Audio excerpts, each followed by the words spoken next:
4 नवंबर 1914 को ब्रिटिश का एक शिप इंडोरेंस जो दुनिया के मुख्तलिफ समुद्रों से होता हुआ अंटार्कटिका की तरफ जा रहा था।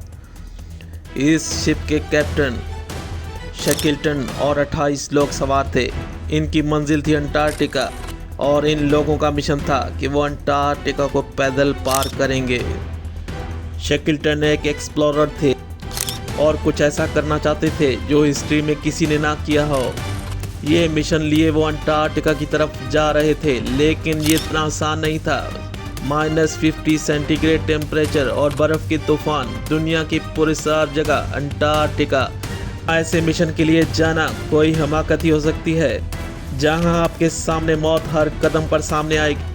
इन 28 लोगों के सामने जो आने वाला था वो खुद इन्होंने ना ही आपने कभी सोचा होगा। याद रहे, ये वो ज़माना था, ना ही कोई जीपीएस था, ना ही कोई मोबाइल फ़ोन, ना ही रेडियो वायरलेस सिस्टम। अब इस शिप्स को वेडले सी से होते हुए अंटार्कटिका तक पहुंचना था, जहां से ये लोग ट्रैकिंग करते हुए अंटार्कटिका तक पैदल पार करने जा रहे थे। अगर प्लान के मुताबिक ये लोग चलते तो इन्हें 2900 किलोमीटर तक फासला तय करना पड़ता, जिसके लिए 120 दिन लगते। लेकिन जैसा इन्होंने सोचा था वैसा नहीं हुआ, और जो हुआ वो एक भयानक ख्वाब जैसा था, जिसकी उम्मीद मजबूत से मजबूत इंसान को भी डरा सकती है। कैप्टन शेकिल्टन और इनके साथियों का प्लान बुरी तरह नाकाम हुआ। 5 नवंबर 1914 जब ये शिप दुनिया के आखिरी आबादी वाले हिस्से में पहुंचा, जो जॉर्जिया के एक आइलैंड था। ये शिप इस वक्त वेडले सी के पास था। वेडले सी जहां अंटार्कटिका का बॉर्डर लगता है, जहां इस समुद्र में बर्फ की चट्टानें और ग्लेशियर मौजूद थे। इस दिन मौसम खराब था। क्रू के कुछ लोगों ने कैप्टन शेकिल्टन को मशवरा दिया कि इस समुद्र में ना जाया जाए, क्योंकि मौसम की खराबी किसी हादसे का बायस बन सकती है। लेकिन कैप्टन शेकिल्टन क्रू की बात नहीं मानी और शिप को वेडले सीज की तरफ ले जा रहे थे। अब तक शिप और 28 लोग अपने प्लान को ही फॉलो कर रहे थे।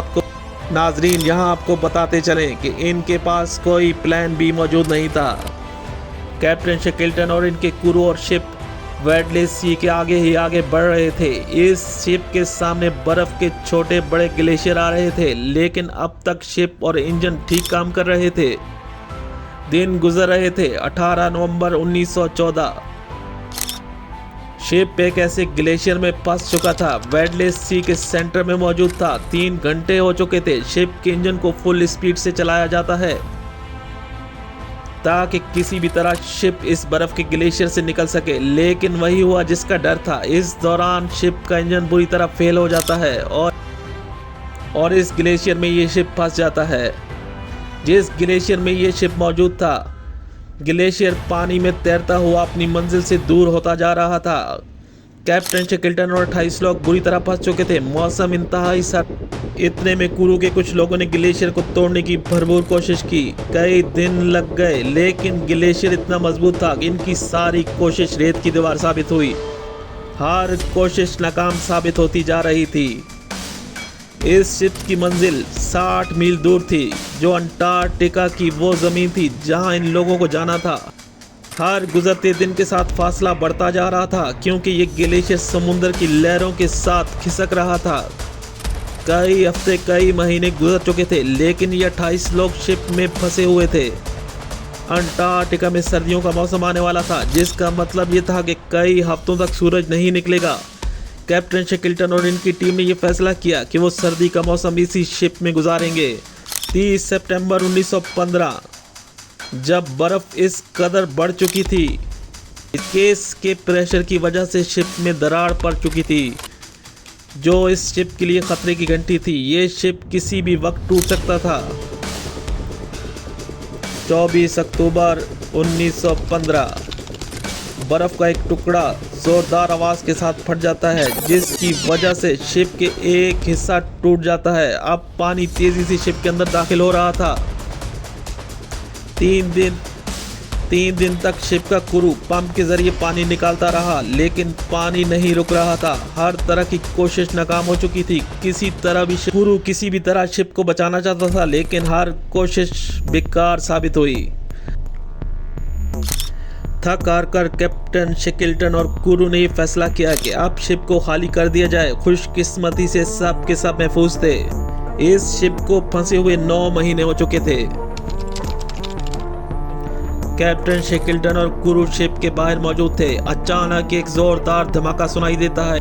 ये इन सब के लिए एक शॉकिंग मोमेंट था। जब इन्होंने देखा तो मंजर दिल दहला देने वाला था। शिप की लकड़ियां टूट चुकी थीं और शिप का पिछला हिस्सा डूब चुका था। Good bye Endurance. Captain Shackleton और 28 लोग बर्फ के ग्लेशियर में मौजूद थे। इनके सामने दुनिया का खतरनाक मकाम अंटार्कटिका मौजूद था। इस शिप के डूबने के साथ कैप्टन शेकल्टन और 28 लोगों का पैदल अंटार्कटिका को पार करने का मिशन भी डूब चुका था। अब सबसे बड़ा इम्तिहान ये था कि 28 लोग जिंदा बच निकलने में कामयाब होंगे या नहीं। ना कोई जीपीएस था, ना कोई वायरलेस रेडियो फोन था और ना ही किसी से राब्ते का कोई जरिया था। इन लोगों के अब तक का सबसे भयानक सफर था। ये लोग बर्फ के ग्लेशियर में मौजूद थे जो समुद्र के बीच में थे। इन 28 लोगों के पास सिर्फ और सिर्फ 1 महीने का राशन मौजूद था और कुछ जरूरी सामान। अब ये 28 लोग वहीं एक कैंप लगाते हैं और आगे का प्लान सोचा जाता है। छोटे से इस कैंप में 28 लोग एक दूसरे के साथ चिपक कर सोते हैं ताकि सर्दी से बचा जा सके।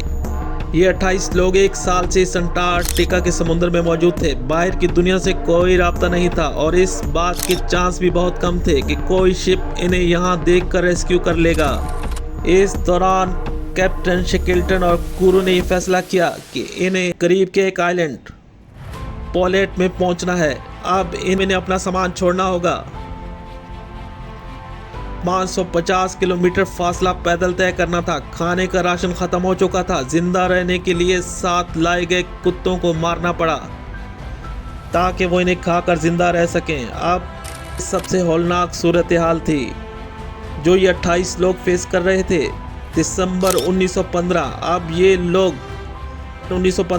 ये लोग पोलेट आइलैंड की तरफ रवां दवा थे, लेकिन बर्फ का ये ग्लेशियर समुद्र में तैरता हुआ जॉय लैंड की तरफ जा रहा था।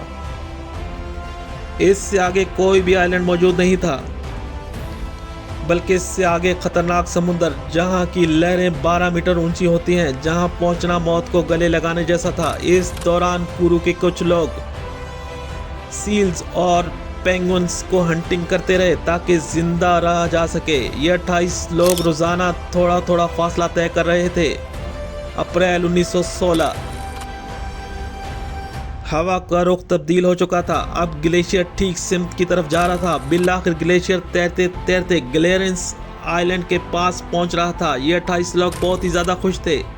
अब इनके सामने कोई जमीन आने वाली थी, लेकिन ये खुशी ज्यादा देर की नहीं थी। अचानक हवा का रुख तब्दील हुआ, रुख बदला। अब ये ग्लेशियर ईस्ट की जानिब चलना शुरू हो चुका था। ग्लेशियर ईस्ट में कोई आइलैंड मौजूद नहीं था। अब कैप्टन शेकल्टन ने फैसला किया कि बाकी का सफर बोट के जरिए तय किया जाएगा, लेकिन उसी वक्त एक हादसा हुआ।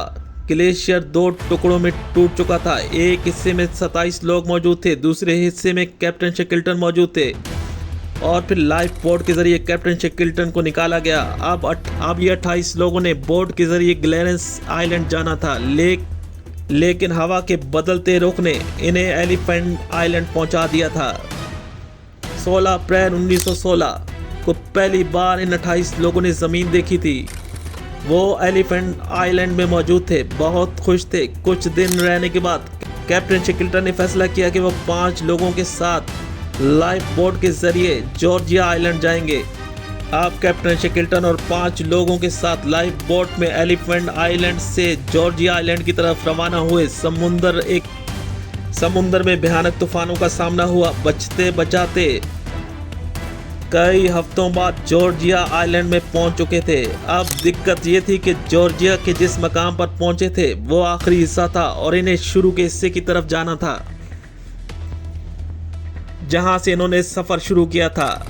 अब प्रॉब्लम ये थी कि जॉर्जिया के इस हिस्से में पहुंचने के लिए 2 रास्ते थे, समुद्र से और आइलैंड के अंदर से। बड़ी बड़ी बर्फ की चोटियों को क्रॉस किया जाना था। कैप्टन शेकल्टन ने फैसला लिया कि वो क्लाइंबिंग करते हुए दूसरे हिस्से तक पहुंचेंगे। कई हफ्तों की कोशिश के बाद कैप्टन शेकल्टन और 4 क्रू के लोगों ने जॉर्जिया की पहाड़ी चोटियों को पार करके उस हिस्से में पहुंच गए जहां इन्हें पहली बार अपने अलावा कोई इंसान दिखाई देता है।